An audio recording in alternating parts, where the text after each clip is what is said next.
Hey you guys, it's Peter, and I'm back. Of course I'm back. I'm not going anywhere. Boost! I'm YouTube famous now. Available on iTunes. In 2018, the Retro Remix. Talking about the good old days. And it's funny how this video came about. So let me kind of explain this to you. And we're going to talk about Tana Mongeau's video where she said something in there about wrecking a $150,000 car. That's what it's titled or something like that. You guys can go to her vlog channel. It's over there. But that's the video that I'm going to talk about today. And it's really interesting that I'm making it right now because it is currently 12:07 a.m. from Saturday going into Sunday. And usually at this time I'm out doing something or I'm with my good friends or with my husband or something like that. But I'm all alone tonight and I have nothing to do. And so I was sitting around and I was like watching back my videos to make sure that they were okay. I typically do that before I put them up. And I have recently started this, I changed my channel and it's now called Peterisms, and it's all story times from my life. And tonight I uploaded a video called The Day Before I Got Sober. And it's really all about the last day before I went into treatment. I got sober on December 17th of 1994. If I make it to December 17th, I will have been sober for 23 years.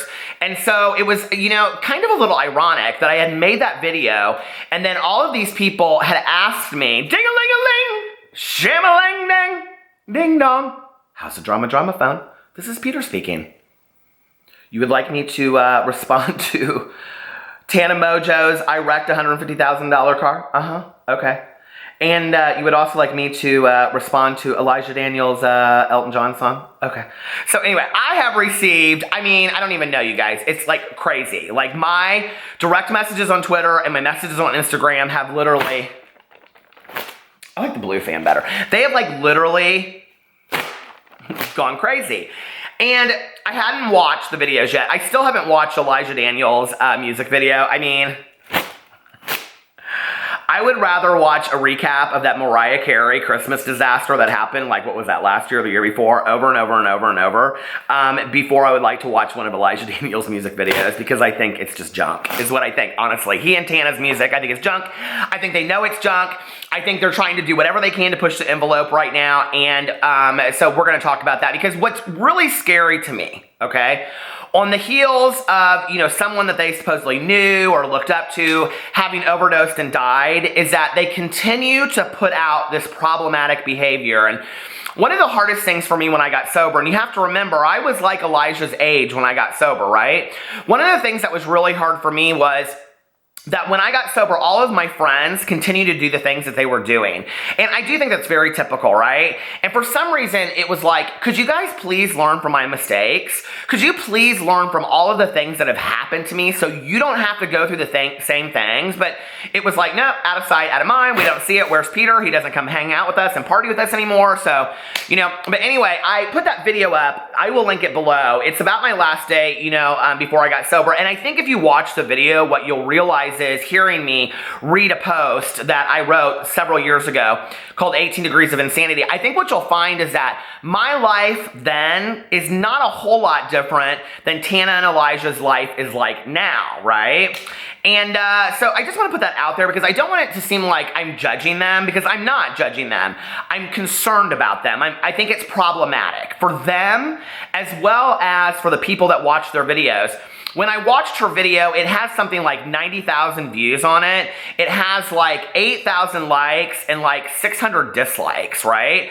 So that means that all of the people that are watching this video are agreeing and are okay on it, right? The other thing I wanted to say on there, and I won't blatantly call out the brand, but one of the most concerning things to me about this is if you go in and you watch the video, right? The video is about her, and like she's telling this story on Halloween, the day after, I think it was the day after Halloween, about going into this concert that she was going to see, and that they confiscated this pill bottle from her. And she says in there it was her Adderall bottle, but then she says it was filled with Adderall, but there were other pills in there too. There was hydrocodone in there. Christine later says she finds Molly in her bathroom. I mean, this is the message that we're putting out there into the world for the younger generation. It's very, very scary to me. There's absolutely no responsibility being taken at all. And basically, you are completely condoning the use of illegal drugs and substances on the heels of somebody that you tweeted out saying that overdoses happen all the time, and then you guys continue to show this behavior in videos. I mean, Elijah's smoking weed through the whole video, which that's the least of my concerns at this point. I could care less about that. I don't condone it, but it's the least of my concerns. It's legal in half the states at this point, so have at it if you want.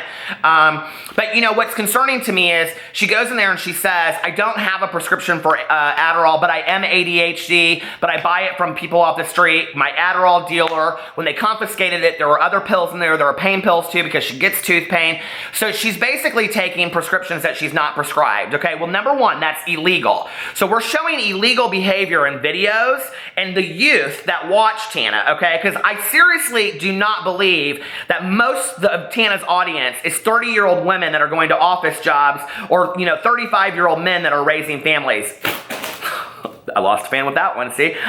I just don't believe that's her audience. I believe the majority of her audience is under the age of 18. So if that's the case, then this is the kind of behavior that you're role modeling, Tana, for the world, okay?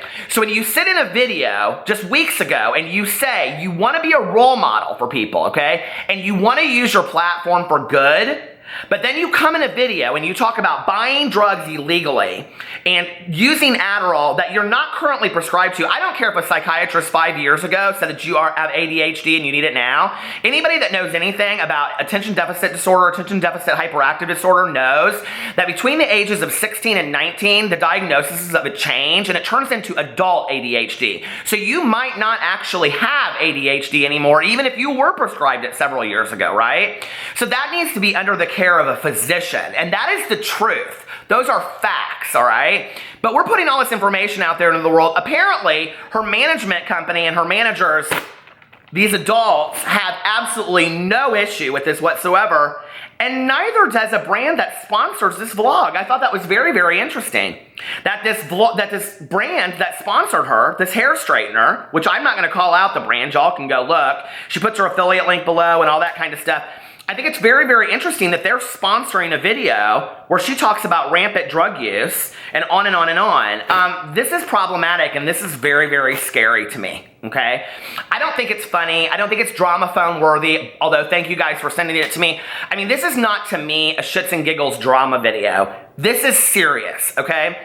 When you talk about people taking hydrocodone for toothaches or whatever you're taking it for that's non-prescribed, hydrocodone is an opiate that leads to other things, okay? Most people that are opiate addicts or heroin addicts started off using pills. Trevor Moran suggests in the video that she snorts Adderall, okay? Somebody that requires Adderall is not snorting Adderall, okay? They don't eat pills, they don't snort pills, they're taking them as prescribed. They're not laying on a couch and saying, well, I'm a millennial, that's why I do it. No, okay? There are a lot of millennials out there that don't do it, Tana, and you're a bad representation of what a millennial is. And quite frankly, between me, I'm just gonna put my 2 cents out there about this. I'm sick and tired of it, okay? I don't understand why somebody isn't reining this girl in. I mean, it's just like boosting more and more and more and more. And what's very, very concerning about this to me is this, okay? You now have this group of 7 or 8 people, okay? I don't know which of them does drugs and I don't know which of them don't. But when I watch the videos, there's, you know, Tana, there is Trevor Moran, there's Christine and Elijah, and there's a handle of their friends, okay? That Amari's always in all her videos now until she's done with him again, and then he'll be gone, right? But there's always people around there, and they're all joking about Tana taking Xanax and drinking and doing this and doing that. This is going to catch up with you guys sooner or later, okay? Somebody is going to suffer the consequences, whether they're legal, whether they're natural, or whatever. Somebody's going to die of an overdose.